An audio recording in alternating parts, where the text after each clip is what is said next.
Mpira mimi nawaambia watu mara nyingi, mpira sio chumvi ukiweka kwenye mboga na kulea hapo hapo. Mpira ni mchezo unahusisha mchakato. Na kuna vitu viwili hapa, just a win-win situation kwa mwalimu na kwa timu pia. Young Africans kama wana malengo ya kutaka kuitengeneza timu ya muda mrefu ambayo itakuja kukaa kwa muda mrefu kwenye ubora, basi wanatakiwa wakae na huyo mwalimu. Kama wanataka matokeo ya sasa hivi, kama wanataka matokeo sasa hivi, mwalimu Romain Folz haifai Yanga. Kwa sababu yeye yuko pale anatengeneza kitu kipya. Na hata yeye mwalimu wa Young Africans Romain Folz anajua hata pata klabu nyingine ambayo inaweza kumvumilia aanze na timu upya, alafu yeye inamwangalia. Kama hii bahati ambayo amekutana nayo Yanga. Romain Folz kaikuta Yanga tayari ina rekodi kubwa imetengeneza ndani ya miaka michache.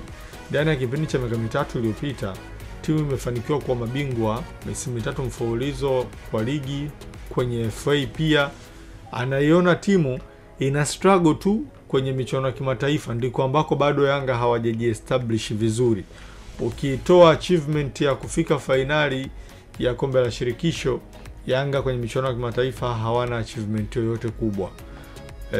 Leo hii Yanga kwa ukubwa wake huwezi kuita robo finali ya Champions League ni mafanikio kwa Yanga aslan.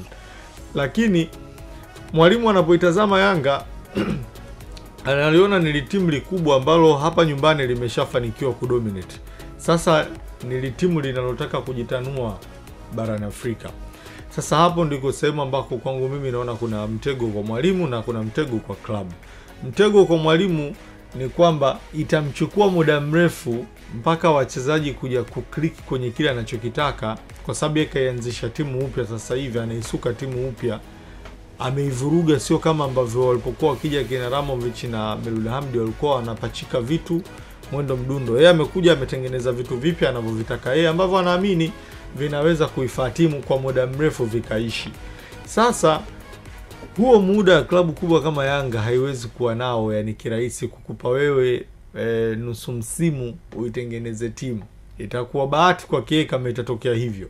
Lakini mtego kwa timu ilivyo ni kwamba viongozi wanasikia, mashabiki wana scream sasa hivi nje kwamba huyu kocha timu yetu inashinda, lakini it's not convincing, yani haionekani kama ina influence tena uwanjani. Sasa hicho ndo ambacho kinaleta frustration kwa viongozi.